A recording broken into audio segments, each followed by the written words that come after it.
It's week number 7 of Let's Chat with Kat and Pat. And this week, Kat and Pat discuss their many misconnections over the years, from friends and family in common to similar hangout spots and even living just a few miles apart. They break down and dissect how many times over the last 20 years do we think that Kat and Pat may have been under the same roof. We'll talk about all that and more coming up on Let's Chat with Kat and Pat. Week number 7 starts now.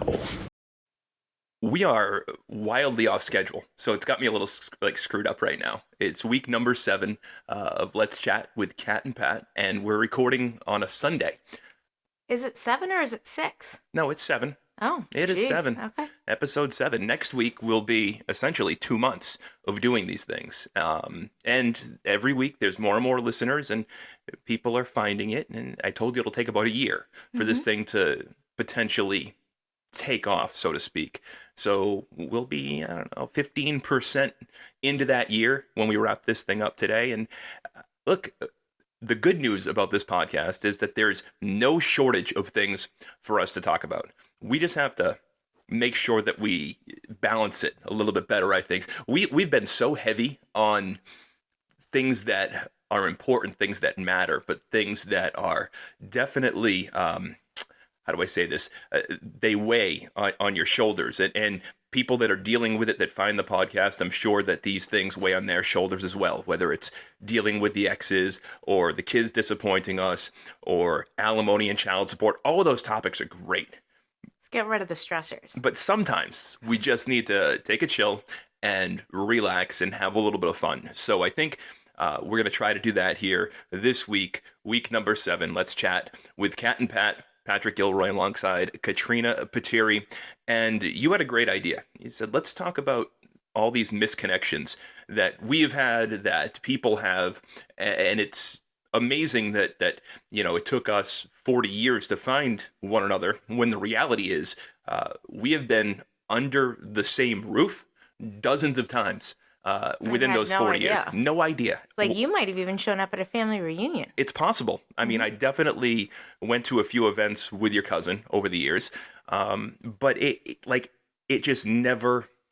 the opportunity was never there, or I never saw you. I mean, the reality is, back in the day, we can list them.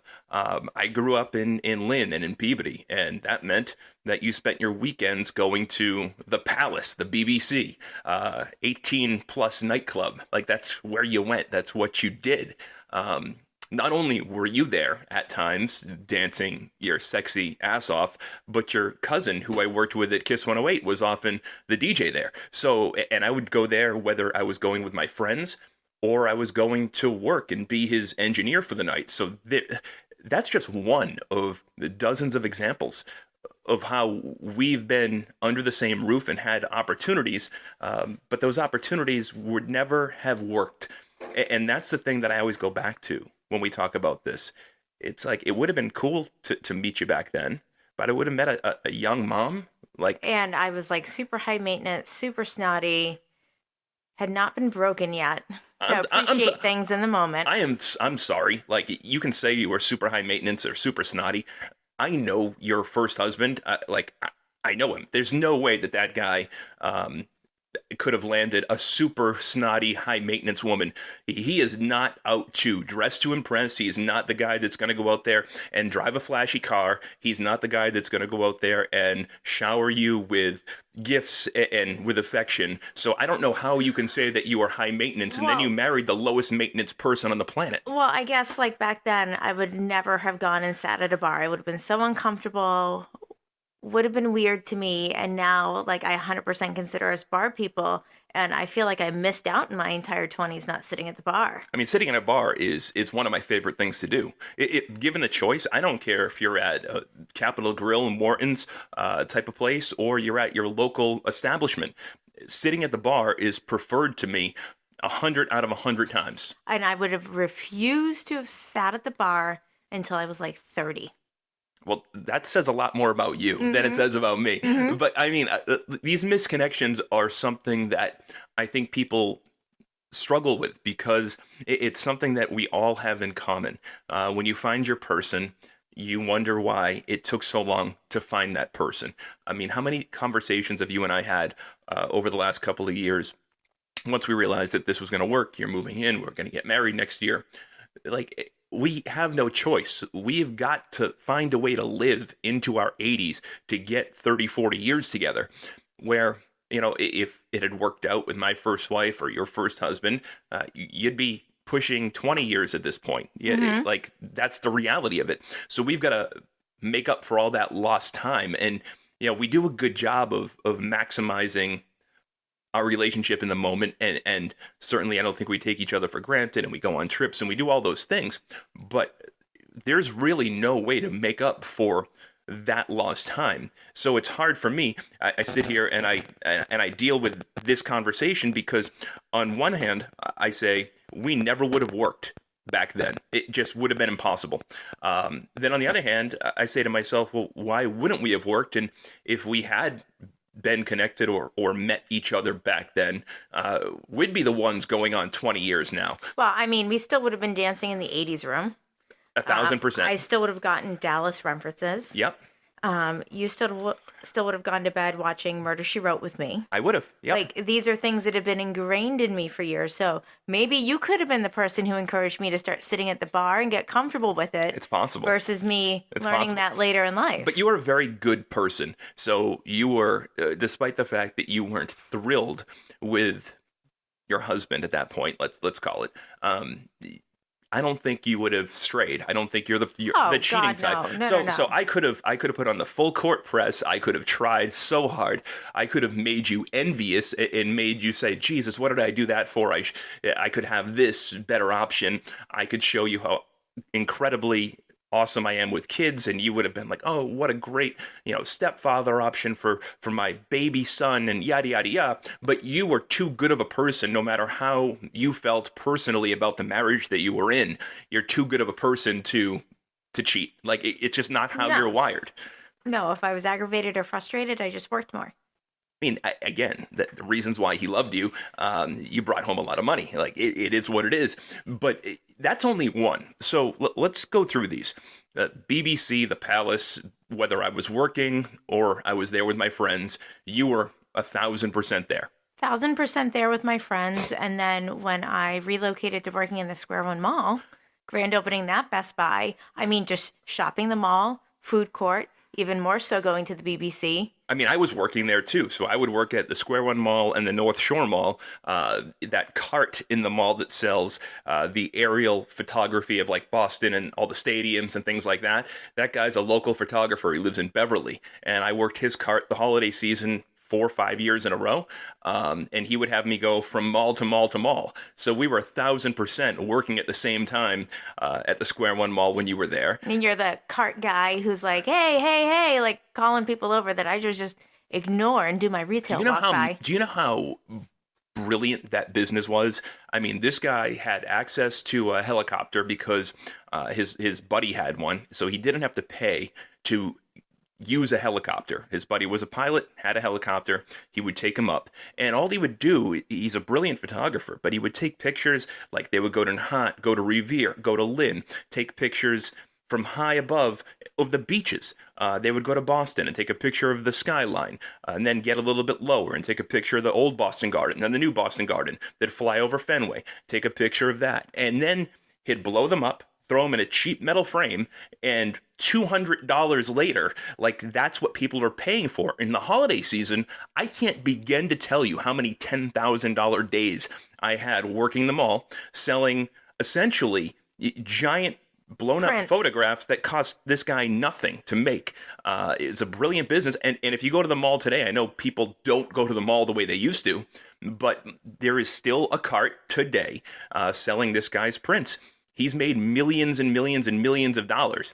And I got to say, 18, 19, 20, 21, 22, 23, I think was my last year age-wise working for him. The guy paid really well. It was a commission-based job. And yeah, you're right. Working a cart, I had to be the guy that was like, hey, have you found a Christmas gift yet? Tell me about your husband. Do you have a teenage son? Is he into the Red Sox? Is he into the Celtics? I've got something for you. Like, that was fine. That was what I did. But that's why I'm still good at trade shows today, because I'm going to go out and I'm going to fetch people from the aisle and bring them into my booth. I'm not going to wait for them to come to me, which is why I'm so surprised that I didn't go into your booth, so to speak, and bring you to me back then when we would be under the same roof. For years. Well, we never even got into trade shows. Like, were we in like Vegas multiple times at trade shows together? Probably. Of course we were. We both worked the trade show circuit, and this is even where it gets a little bit more bananas, because we both spent a long time working in essentially the janitorial supply industry. And when you talk about that, it's a niche, small industry. There's not a lot of people. There's not a ton of businesses out there. And to have two people that spent considerable years working in that industry, 1,000% we attended the same trade shows. I sold wiping rags. You sold gloves. Safety gloves. Yeah. 1,000% we were at all of the same trade shows. And I was finding at this rate, ready to sit at a bar by myself, finding where the Celtics were playing was at walkable after walking hundreds of steps, thousands of steps at the trade show. Oh, yeah, thousands. Where's the closest bar that's going to be playing the Celtics game that I can sit and go and get dinner? And that's 1,000% what I would do. And the chances of you were probably sitting at one of those bars at some time where I'm just like, nose at TV, nose down at the plate, not even looking around. But the sin of it, Katrina, is that whether you were in your early 20s and you had Roger and you had your first husband, or you're in your early 30s and you're on to your second husband, you were never available. And whether I like to admit it or not, I spent 14 years married to somebody. Yeah, you were never available. I was never available. Now, could you have convinced me to go back to your hotel room with you? That would have never been an option. Never been an option, but if you're wearing that goddess stuff you're wearing now, I probably could not have said no. Oh, the new perfume. Yes. Yeah, it's incredible. I don't know how. You've been sick this weekend, and we're running out of time without our son here, and like, you must feel better tonight. You have to. It's not okay, because it smells so good. But that's not the only, not for nothing. Like when I would visit my sister in Boston while she was going to school, and we go to Ned Devine's, we go to Sissy K's, we go to Splash. Yep. Like anything that had 80s music and Doc Martens, I was there. And that's where I would go, and it drove my friends crazy. So whether it was Sissy K's or Ned Devine's, like, there's always a couple of rooms in there, right? And in one room they'll be playing, rap or house music, and that's where my friends would go. And they'd look around and where's Patrick? I'm upstairs ripping it up to whatever 80s music is going on. I'm singing the theme song to Mannequin up there. Like, I am. Right, I'm like up there doing the shopping cart and like every obnoxious dance move possible. Whitney Houston, You Want to Dance With Somebody comes on, and I'm up there like a flamboyant gay guy, just getting after it, because that's my type of music. And I don't enjoy dancing the way that I probably should, but with that type of music, I really didn't have a choice. Like, it forces you to move. Just have fun. That's it. Like, God, if we could go on a vacation where they had 80s music for people in their 40s and 50s to dance to, how great of a vacation destination would that be? Not for nothing. We can go on the New Kids Cruise. They do it every summer. Oh, that's a good idea. There it is. There it is. They just released a new album. We'll be going to their concert this summer. We will be.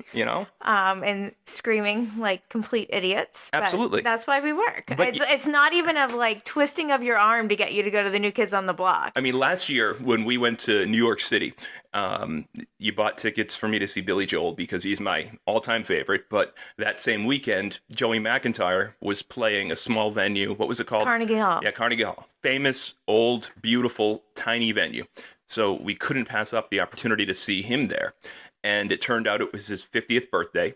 So halfway through the show, and he's doing it with Debbie Gibson, by the way. Which is awesome. And a surprise, and that was, we were screaming and loving that. So, just Joey McIntyre and Debbie Gibson alone, thrilled. I did notice early on that I was one of four men in the building. Very true. Like this four guys. And I was totally getting the stink eye on like, you brought a guy in and he does not seem like he's gay. Where the hell did you find him? I'm a very rare commodity because I'm not gay at all, but I enjoy this music.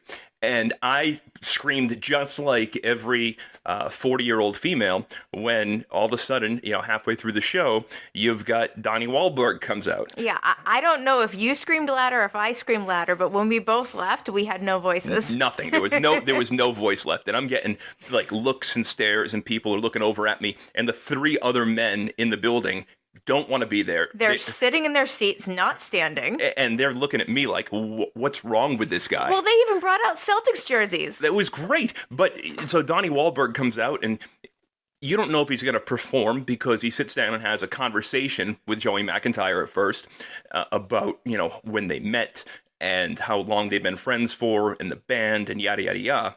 And then he's like, well, I got a surprise for you. And I turned to you and I said, the rest of them are going to come out. And what happened? Like 2 minutes later? The rest of them come out and then they did the whole 50th birthday jersey thing, which was like a dedication to Celtics jerseys. They were all Celtics jerseys with their last names on the back that had the number 50 in honor of Joey McIntyre's 50th birthday. Well, and I think right now, we just need to decide we're wearing our Celtics jersey to the New Kids on the Block concert. Oh, 1,000%. Yeah. Because they're going to be wearing Celtics jerseys or Red Sox jerseys. They do it in whenever they're in town. That's what they do. So 1,000% will wear our Celtics jerseys. But when they broke into a 15-minute best of and all the new kids were out there, like we had just seen Billy Joel 24 hours prior. I was already in musical heaven for me. Like I was blown away by the Billy Joel concert. He was spectacular. For a guy that's in his early 70s, he hasn't lost anything on his voice. It was truly one of those once-in-a-lifetime moments for me. I've always wanted to see him. Check off the bucket list. And to see him at Madison Square Garden, and then to find out a year later that he's ending his 20-year residency there, like he's winding down. And to know that you love me enough to get me those tickets and to plan that was amazing. And it'd be really, really hard to top that experience. And the New Kids on the Block, they fucking tried. Yeah. Like, they tried because we weren't expecting it.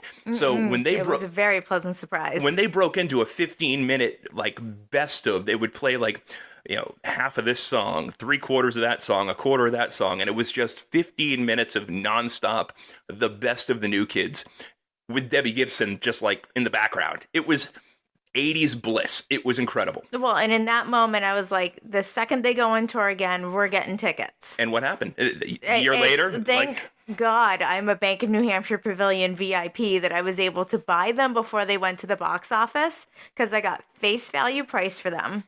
We have underneath the roof area so we won't get rained on like Matchbox 20.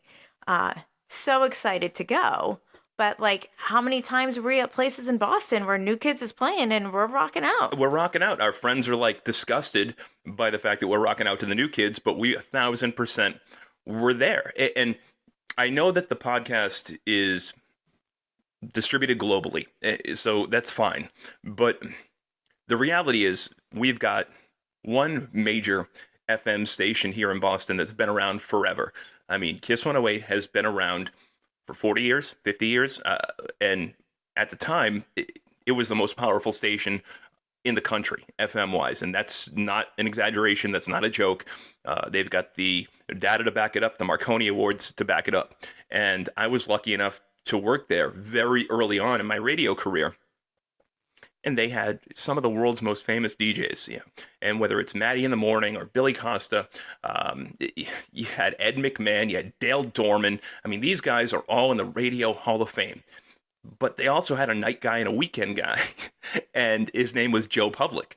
And Joe Public you'll still hear him on the station occasionally talking about music and talking about concerts in town. He does like a night report occasionally. He's not a DJ at the station anymore, but he owns a music venue outside, like immediately outside TD Garden, called Big Night Live.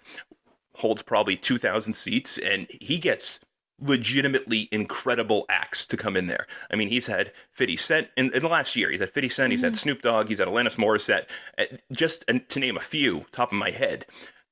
He has been ingrained in the music business for a long time, but And then for you to go ahead on our first date and name drop him like somebody cool. he was so cool to me. Like he took me under his wing. He's probably got 10 years on me. And so I was a young kid. I'm 18 years old. My first day interning at Kiss 108. It's February. So I had met Billy Costa from their morning show that Christmas, ironically, working the cart at the North Shore at the Mall. North Shore Mall.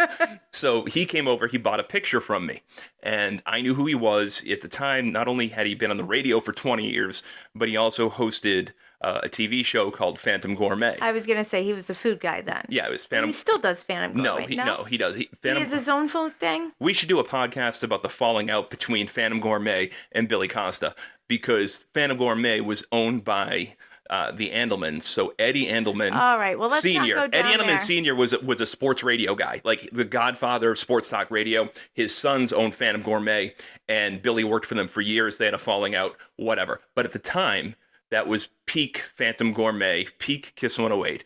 And I met Billy, and I told him I wanted to be in radio. I was a senior in high school, going to radio school the next year in Boston, Mass College of Communications, and I wanted an internship. What do I do? So he gives me a cell phone number. We text a few times, and we talk a few times, and then one day he calls me and he says, okay, I got you in. You got to show up tomorrow. I want you there at 3 a.m. I'm going to show up at 4. That's what Billy says. So I show up at 3. Billy shows up at 4. He goes, Matt, meaning Matt Siegel, the show starts at 6. He goes, Matt won't show up till 10 past 6. We record the first 5 minutes of the show the night before so he can sleep in. Okay. So my first day as an intern, it's mid-February, and it is freezing out in Boston. And Matt comes in, he sits down, he does his first sort of hello to everybody, hits the button, plays the music, comes in, introduces himself, cool as shit for a minute. And then he throws me the keys to his Lexus SUV. Now, this is 1998, 1999. This is the GX 570. It's huge. It's essentially a Toyota Land Cruiser is what it is. And he says, there's a hose out in the parking lot. Wash it. It is 6 a.m. It is 9 degrees out. And you got to earn it. I got to earn it on day one. But doing that for him is how I learned later. It's how he decides who's going to stay and who's going to go. Who's worth the time and who's not. If you Love get it, you get it, or you don't get it. Like, this is a unique opportunity. You're very lucky to be here. And if you really want to be here, you're going to suck it up for an hour, do a good job, come back in drenched, and I'm never going to ask you to do it again. But I don't have time to work with a bunch of schmucks, basically. So I do that, and it leads to me spending 4 or 5 years working there. Eventually, the internship turns into a job, and the job turns into making connections, and one of those connections turns out to be your fucking cousin. That you try to impress me with on my first date. So we're on our first date, and I'm like, yeah, I'm on the radio. I'm going to be on WEI tomorrow night if you want to listen, talking sports. And she's like, yeah, I'm not impressed. I'm like, how are you not impressed? My cousin is Joe Public. No shit. So I go to my phone. I'm like, I'm going to text Joe right now and say, hey, Joe, I'm on a date with your cousin. So the long and the short of it is, without Joe knowing me and working with me for so many years and being in all those 80s rooms with me and having a good time with me and knowing my work ethic, even though it was 15, 20 years later, I don't know if I'd still be here today, because you did the same thing. I mean, you texted Joe, you called Joe, whatever, and got the seal of approval from him as well. So all those years ago. Well, who needs a background check when you got Italian relatives? Well, 1,000%. And it's not even that. Like, that's 20 years ago, us under the same roof, whether it's at work in the mall or at a club or at a bar or at a trade show in Vegas or in Atlantic City, wherever the hell our job sent us. But then later on in life, you're on to the next stage in your life, your next husband. I'm still married. I buy a house up here in southern New Hampshire, and you're 7 miles away. Well, let's go back to the flying piece. My preferred airline has always been Southwest, as well as you. Yeah. And any chance you get to fly out of Manchester, I mean, I damn near made Companion Pass 1 year. But I did make Companion Pass 2 years. Multiple years, okay. right? Yeah. So that's 150,000 miles flown in a year if you don't know what it takes to earn that Companion Pass. And that Companion Pass, I had it when I met you, and that 1,000% helped seal the deal. That was impressive, It I was. will say. And we did travel a couple times where I got to fly for free. Yep. Like, that was cool. I'm like, But we probably were at the airport together multiple times, especially BWI. I mean, I used to make plans with friends that I knew that were also going to be flying on, like, do we have the same layover? Is it time overlapping? Like, I don't know how many times I met Michelle for like lunch or dinner at BWI, and went and sat in the diner that you were probably sitting in too. I mean, and that's why the first couple of times we flew together and we had to connect through BWI, it was cool because we both knew that airport like so intimately. Yeah. We could talk on the airplane like, all right, do we want to go to the diner? Do we want to go here? Do you want to go there? We were very excited when the new steakhouse opened in there. It turned out not to be so good, but for a minute we both knew it was coming. It was like, Michelle doesn't drink, so every time we go, Vino Vola wasn't like her thing to do, but you were like, yeah, let's go. Knew Like, exactly where it was. Let's go to Gate B. It's right Yeah. there. Yeah. But that was, all of those things helped. But I can't imagine when you would be leaving to go home from work or whatever, or going to work, despite the fact that we lived in different towns, we're only 7 miles apart and we had to take the same exit. So we're both taking exit 3 here in southern New Hampshire off 93. That's also how we're getting onto the highway to go to work every day.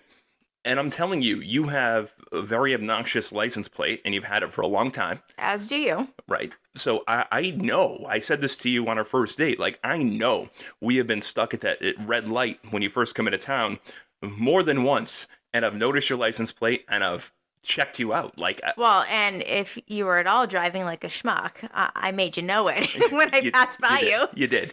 You did. But I mean, I was probably borderline creepy a few times, like looking over at you, stuck at a red light, like 1,000%. And these are only the connections that were missed that we can think of off the top of our heads.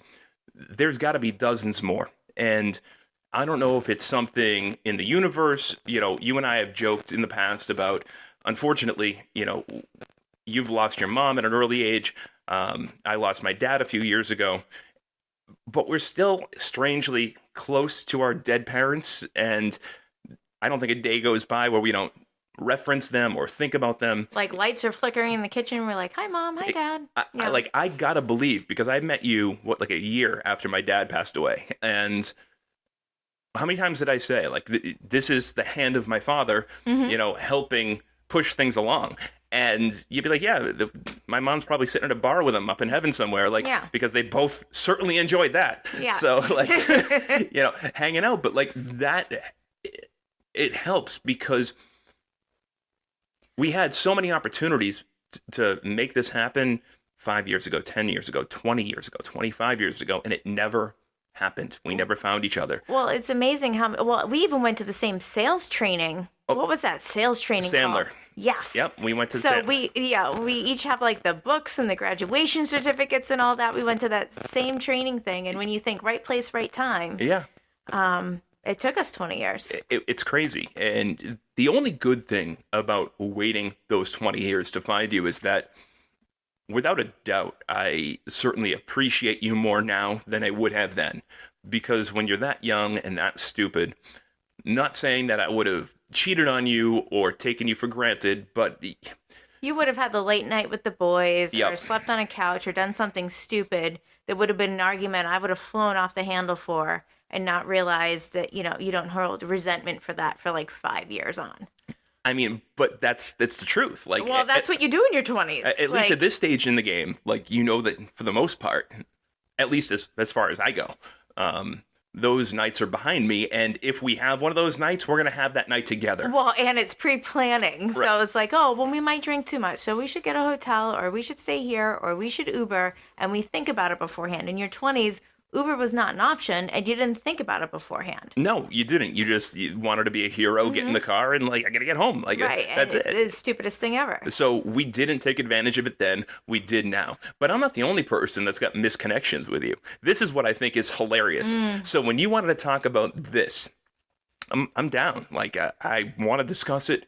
I wish that I met you earlier. I wish that we were celebrating our 20-year anniversary instead of planning our wedding.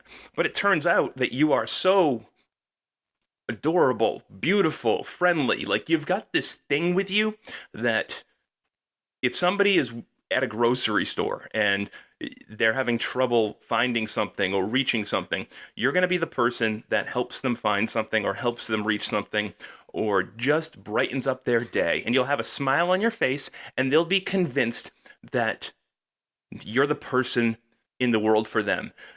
And I don't know if it's a badge of honor, Katrina, or creepy. I just have a customer service face. I mean, even when we were at the airport going to the Bahamas, that lady came, like hundreds of people standing there. That lady came up to me and was like, "Can you help me find where I can just go and buy a ticket if I don't already have one?" I know. It's like, It's just like I just have this look on like she's a safe person that I can go and ask, and she probably knows the answer. Like no matter where we are together, a random person always comes up to me, asks for help. I always have the response. Like even when we were in Atlantic City with the casino, the lady trying to get out of her car. oh my goodness. Oh, she was so happy we helped her, but like it's the same type of thing. Like we're at a casino in Atlantic City, not exactly the safest place ever, and we're the people that are going to help this woman get out of her car and with her walker and get her free lunch and her gambling money, and But you had multiple men write something on fucking Craigslist of all places in the misconnection section. Misconnection space. All right? Yeah, this So- is a blowback to the Apple Store when I get called out on that So, in our like, morning meeting. I don't know anything about misconnections. Nobody's ever missed my connection before. So this is on you. Like, it happened twice. Was it the same dude twice? I don't Like, think so. No, one was actually at the B&H gas station right down the street. right down the street. Home of the gerbil incident that you heard about last week on the podcast. Very true. Also home of the stoplight that I may or may not have gotten frustrated with you on, or where you saw my license plate. That is my gas station. It's been my gas station for like 20 years. I definitely had one there. And what do they write? Well, it was like, I saw you at the gas station, like blah, You're blah, blah, pumping blah. gas in your diesel BMW. Right, and you left your gas tank open. I drove up behind you, honk honk, to let you know. Love to get a cup of coffee. Like, yeah, and here's my info. Like, and people found these and like sent them to you and said, "This has got to be about you." we had somebody that I was working with at the time that just like found it interesting. Instead of like reading the daily news, they'd read like The misconnections the on Craigslist. misconnections on Craigslist and different things on Craigslist, and the vanity plate was referenced. Yep. And so that came out in the Apple morning meeting. Of course it did. And then my second misconnections was actually at the Apple store, where they referred to, I think you went by Kat. You were so great with helping me with my laptop bag or something like that. Every time I go in there, you seem to have a tank top with lace at the bottom. That was like my phase then, was I had like every colored tank top with like a little bit of lace at the bottom. It was like, some deal at Old Navy or something. And so I'd wear the Apple t-shirt with the little lace underneath so I could feel like a little girly. Yep.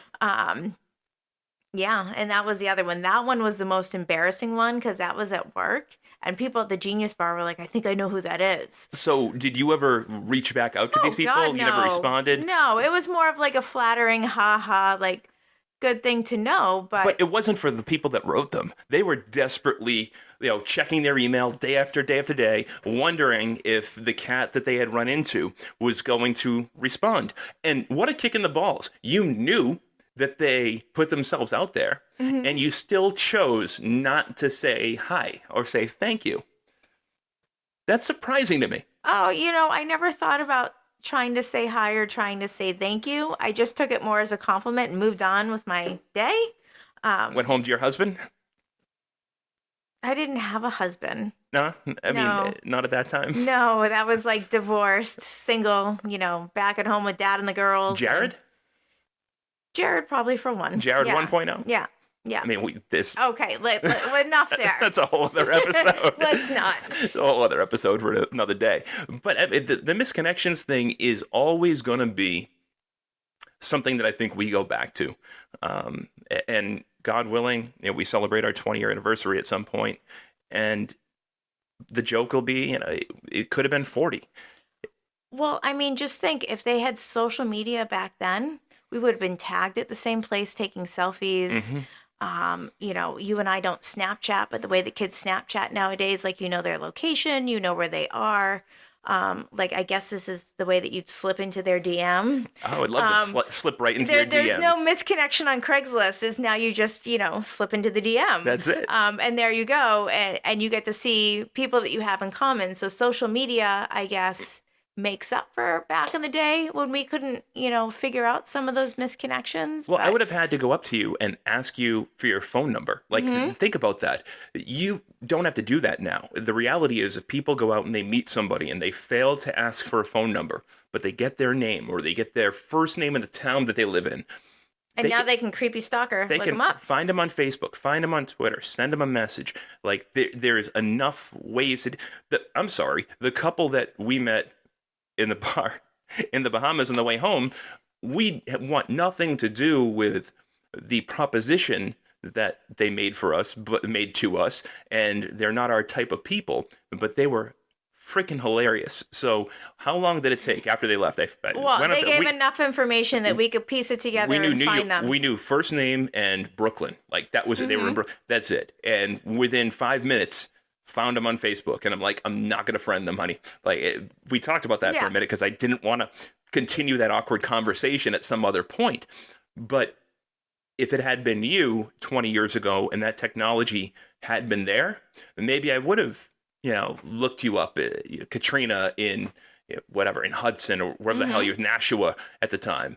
I probably would have been able to find you because there can't be a lot of Katrinas out there. There was only 2 in Nashua. And certainly... And she knew who I was and I knew who she was. So even if I got it wrong, I could have been pointed like, in the right you're direction. Talking this one. The other Katrina. So technology would have helped my cause back then, but I don't know. And the saving grace is I don't know if it would have worked back then. Even if I met you and suddenly I'm like, this is it. Lights go off in my head. I finally have the balls to, get divorced and to start over with my life and to be happy. Like, you would not have been cool with that. You would not have been enjoying being the person that made me get divored. Like that. That's not who you are. So there's no way it would have worked. Well, no, it's like, what did the brother say in Everybody Loves Raymond? It was meant to be. We joke about that. We cycled through that show, too, a couple of times. Yeah. And you also saw Brad Garrett live in Vegas. Yes. Yep. Yeah. Not only at a trade show, but for Michelle's 30th birthday. I mean, what says happy 30th like seeing Brad Garrett? Hey, it was a comedy show. It was phenomenal. I bet it was. I mean, he's a funny guy. But like when he said it was meant to be, the way he said it so silly and stupid, we kind of looked at each other. So, yes, it's frustrating. Yes, we missed out on 20 years together. And yes, we could have been a hell of a lot happier, a hell of a lot sooner had we made it work. But I'm kind of glad that we waited as long as we waited, because the reality is waiting is what made us work this time around. Like, meeting north of 40 years old is what made it work this time around. Having my kids at an age where you could continue to see sort of the end of the kid road is what made it work this time around. Me being mature and not hanging out with those friends that, would stay up all night and doing drugs and playing, darts till sunrise.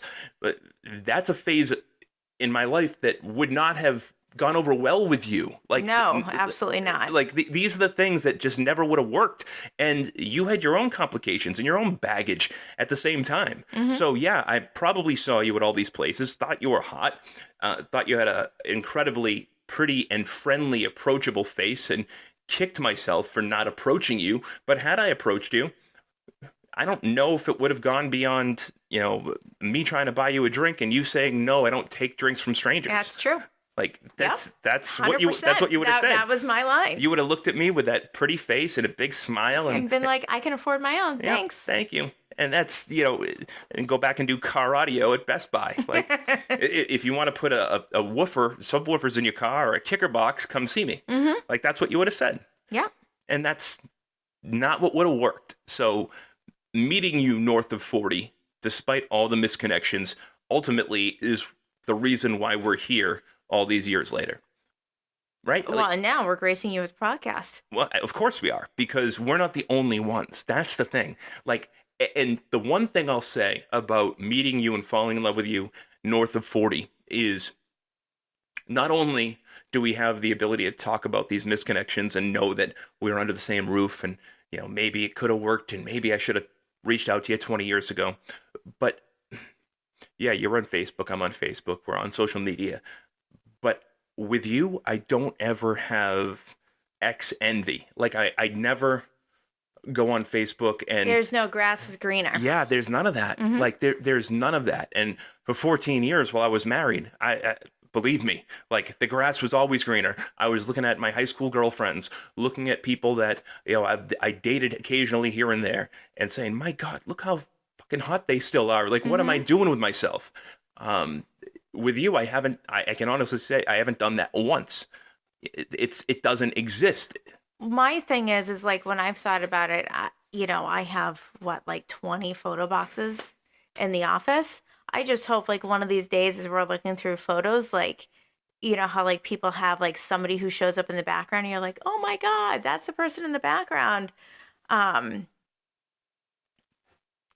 hope it's you. I hope it's Eric. Yeah. I hope it's somebody I recognize and be like, yes, we were there at the same time. And here's the photo proof. Like, we didn't know each other. You just happen to be the random guy in the back of the picture. But like, how cool would that be? And who has boxes of photos this day and age anymore? Nobody has boxes of photos. They've got gigabytes on thumb drives. Like that's the way it is. But you do have boxes of photos. And we've talked about that before too. There's 1,000% chance if we go through my old photos and your old photos that there you are in the background, or there I am in the background of one of these pictures. And it's very possible that I went to a couple of your family's parties.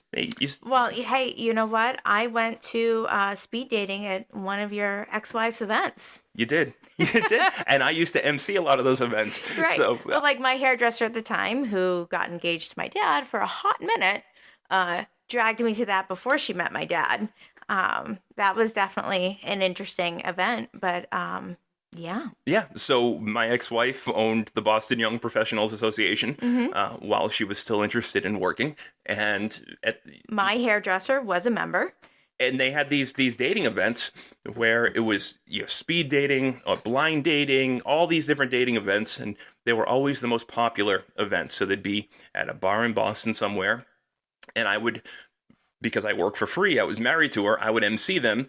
I was a guy, I had a personality, I was on the radio. So she would get to have a radio DJ come in without paying a $500 talent fee. And people felt more comfortable because there was somebody leading the charge. So I would get up on the stage or get up with a microphone in front of everybody and sort of get them into it. Then every 5 minutes when it was time to switch, I would be like, all right, let's switch. Like in my stupid radio voice. And it turned out I was at one of those events. You're at one of those events. So, again, it's amazing the way that these things happen, the way that the world works. And it is proof positive that sometimes good things are worth waiting for. Because and there is something going on to make things happen at some point when it is the right time. Yeah, and whether you believe that it's the universe, whether you believe it's karma, whether you believe that it's your dead parents working together to make it happen, whatever you believe is up to you. But there is something out there that 1,000% put the two of us in each other's lives at a time where it could work. And despite the fact that we were on the fringes of each other's lives for 20 years, it couldn't have worked all of those years. And then the moment it could work, there you were. But it helped us mold all that stuff that we have in common, so. Yeah, it did. And it helped us appreciate what we have now. Believe me, decades of mistakes can make you appreciate a good thing when you have it today. So that's it. That's week 7 of Let's Chat with Kat and Pat. Any idea what you want to do next week? Good grief. I will say, for those who listened last week, I finally got the Twitter account stuff, so I owe some savings on there for social media posting. You do. Gotta figure that out this week. You do. And I do think that eventually, I don't know if it's next week, but we should do a show on the DIY aspect of our lives, because we started going down that road again today. Yeah. And you did a spectacular job with our upstairs bathroom on an incredibly tight budget. Yeah. You need to post the before and after pictures of that space because it is unrecognizable. It's not even close to the same thing that it used to be. And I'm talking like $500. And the room is, I'd be proud to put this house in the market and have somebody walk into that bathroom right now. It is a beautiful, updated bathroom on a budget. And we're about to do the same thing in the master bathroom, also on a budget. So whether it's next week or not, I do think one of these upcoming episodes, you have to walk people through how you're able to define a space, define a budget, stay within that budget, and make that space something that you're happy to be in. Because you are still a little high maintenance. It's a little bit. Yeah, a little bit. A little bit. Yeah. Especially when it comes to your bathroom spaces. Yeah, I want stuff to be redone. I want it to be completed, but I'm not requesting that we spend 10 to 20 grand to do it. No, you don't want me to bring in, multiple contractors to mold your vision. No, but I am going to drag you through Home Depot. We're probably going to go a second time. I'm going to show you things that we're looking on Amazon, and then make sure like we're doing all the research for the cheapest way, and you're going to be free manual labor with me. Oh, that's what I'm here for. Free manual labor. All right. I'm in my 40s. I can still do it. If we're still doing this in our 60s, maybe we can hire somebody at that point. Well, I was thinking, I was watching HGTV today, and they have like 100-day dream home.